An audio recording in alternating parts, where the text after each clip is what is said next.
AP ముఖ్యమంత్రి YS Jaganmohan Reddy పరిపాలన దేశంలోని ఇతర రాష్ట్రాలకు ఆదర్శంగా నిలిచింది. అంతేకాక దేశ ప్రధానితో సహా పలు రాష్ట్రాలు సీఎం జగన్ చేపట్టిన పలు కార్యక్రమాలను అమలు చేస్తున్నారు.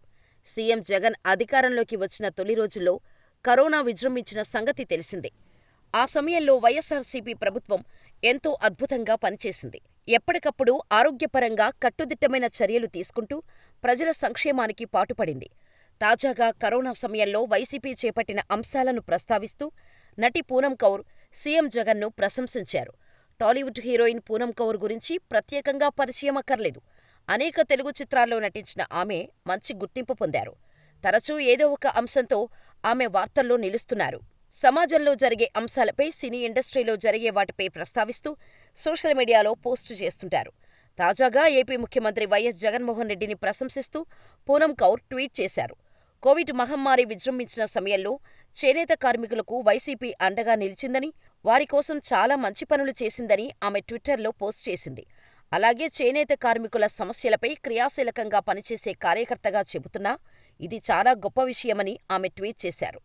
ఎన్నికల వేళ పూనమ్ కౌర్ చేసిన ఇలాంటి పోస్టు పెట్టడంతో ప్రాధాన్యత సంతరించుకుంది.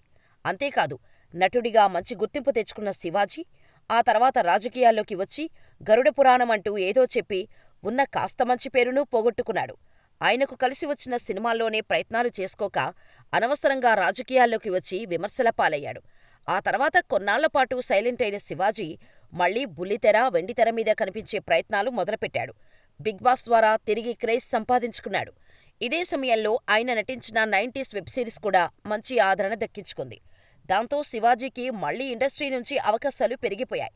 ఇక తాజాగా మరోసారి రాజకీయాల గురించి కామెంట్స్ చేసి వార్తల్లో నిలిచాడు శివాజీ. బిగ్ బాస్కు వెళ్లడానికి ముందు వరకు శివాజీ తెలుగుదేశం పార్టీకి వీర విధేయుడుగానే ఉన్నాడు. అంతేకాక ఆ పార్టీ తరపున ఎన్నికల్లో ఎమ్మెల్యేగా పోటీ చేస్తాడంటూ జోరుగా ప్రచారం కూడా సాగింది. కానీ అవన్నీ ఉత్తుత్తి వార్తలే అని తర్వాత తెలిసింది.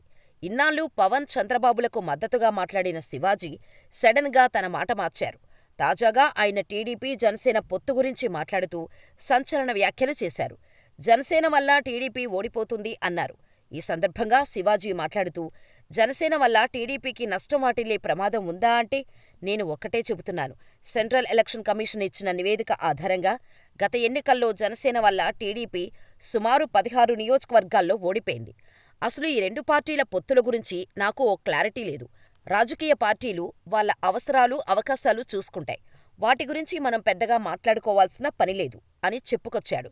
అంతేకాక నన్ను పార్టీలోకి రమ్మని ఎవరూ అడగలేదు. వస్తానని నేను ఎవర్నీ కోరలేదు. గతంలో చంద్రబాబు అధికారంలో ఉన్నప్పుడు నేను ఆయన్ని ఓ సాయం చేయమని అడిగాను. కానీ చేయలేదు. దాంతో నేను చాలా బాధపడ్డాను. ఆ తర్వాత ఆలోచిస్తే అది నా స్వార్థమని అర్థమైంది. ఇంతకు ఏం సాయం కోరానంటే, తెలంగాణ గవర్నమెంట్ వాళ్ళు నన్ను ఇబ్బంది పెడుతున్నారు.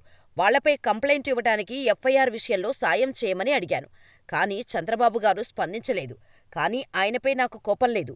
ఎందుకంటే అది నా పర్సనల్ పని కాబట్టి సర్ది చెప్పుకున్నాను అంటూ చెప్పుకొచ్చారు శివాజీ. ఇదిలా ఉంటే ఆంధ్రప్రదేశ్ అసెంబ్లీ ఎన్నికలకు సమయం దగ్గర పడుతుంది. రానున్న ఎలక్షన్స్లో 175కు 175 స్థానాల్లో విజయం సాధించి మరోసారి అధికారంలోకి రావాలని వైసీపీ గట్టిగా నిర్ణయించుకుంది. అటు చూస్తేనేమో జగన్ని ఓడించటం కోసం టీడీపీ, జనసేన పొత్తు పెట్టుకుని రంగంలోకి దిగాయి. ఇక జగన్ వరుసగా అభ్యర్థులను ప్రకటించుకుంటూ వెళ్తుంటే కూటమి మాత్రం ఇంకా మొదటి జాబితా దగ్గరే ఆగిపోయింది. 118 సీట్లో జనసేనకు కేవలం 24 సీట్లు మాత్రమే కేటాయించాడు చంద్రబాబు. రెండో జాబితా ఉంది. అందులో మరికొన్ని సీట్లు ఉంటాయి అనుకుంటే అదేం లేదు అంటున్నారు. జనసేనకు 24 సీట్లు ఇవ్వడమే ఎక్కువ అని చంద్రబాబు, టీడీపీ నేతలు భావిస్తున్నారట. ఇక జనసేన క్యాడర్ మాత్రం 24 సీట్ల కేటాయింపుపై తీవ్ర అసంతృప్తిగా ఉంది. పైగా అందులో ఖచ్చితంగా సీటు ఇస్తామంటూ హామీ ఇచ్చిన కొందరు అభ్యర్థులకు పవన్ కళ్యాణ్ హ్యాండిచ్చాడు. 5 ఏళ్లుగా పార్టీ కోసం పనిచేస్తున్న వారిని పవన్ ఏమాత్రం పట్టించుకోలేదు. ఆయన స్వార్థం చూసుకున్నాడు అని జనసేన కార్యకర్తలు విమర్శిస్తున్నారు. ఇక ఆ పార్టీకి కేటాయించిన 24 సీట్లకు కూడా ఇంకా అభ్యర్థులను ప్రకటించలేదు. కేవలం 5 స్థానాలకు మాత్రమే అభ్యర్థులను ప్రకటించాడు పవన్. మరో 19 స్థానాలకు క్యాండిడేట్స్ని ఖరారు చేయాలి. కానీ పవన్ మాత్రం ఆ దిశగా ఇంకా ఎలాంటి చర్యలు తీసుకోలేదు. దాంతో అసలు ఆయన పోటీ చేసే స్థానంపైనే ఇంకా ఓ క్లారిటీ రాలేదని, ఇక అభ్యర్థులను ఏం ప్రకటిస్తాడని విమర్శలు వస్తున్నాయి.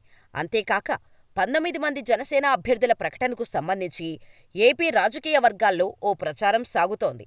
ఈ 19 మందిని కూడా చంద్రబాబే సెలెక్ట్ చేస్తాడని, ఆయన చెప్పిన వారికే పవన్ కళ్యాణ్ టికెట్ ఇస్తాడంటూ పెద్ద ఎత్తున ప్రచారం సాగుతోంది. పేరుకు మాత్రమే జనసేన అభ్యర్థులని, కానీ వారు పనిచేసేది చంద్రబాబు కనుసన్నల్లో టీడీపీ కోసం అంటున్నారు. ఆ 19 మంది గురించి బాబు ఇంకా ఎలాంటి నిర్ణయం తీసుకోలేదు కాబట్టి ప్రకటన ఇంకా ఆలస్యమవుతుందని, బాబు ఆదేశాలు రాలేదు కాబట్టి పవన్ మౌనంగా ఉన్నారని అంటున్నారు రాజకీయ విశ్లేషకులు. ఇక పవన్ మౌనంపై జనసేన కేడర్ తీవ్ర అసంతృప్తితో ఉంది. ఎన్నికలకు నెల రోజుల సమయం మాత్రమే ఉంది. ఇంకా అభ్యర్థులను ప్రకటించలేదు. మరి ప్రచారం ఎప్పుడు మొదలుపెట్టాలి? ఇక అభ్యర్థుల ప్రకటన వెలువడగానే అందరూ అంగీకరించరు కదా. అసంతృప్తులను బుజ్జగించి వారి మద్దతు కూడా కలుపుకోవాలి. అటు చూస్తే సమయం దగ్గర పడుతుంది. ఇటు పవనేమో ఏమాత్రం స్పందించకుండా సైలెంట్గా ఉన్నారు. ఈ మౌనానికి అర్థమేంటి? కనీసం ఈ 24 మందినైనా గెలిపించుకుందామంటే పవనే ఆ అవకాశం ఇవ్వడం లేదు అని జనసేన కేడర్ ఆవేదన వ్యక్తం చేస్తున్నారు.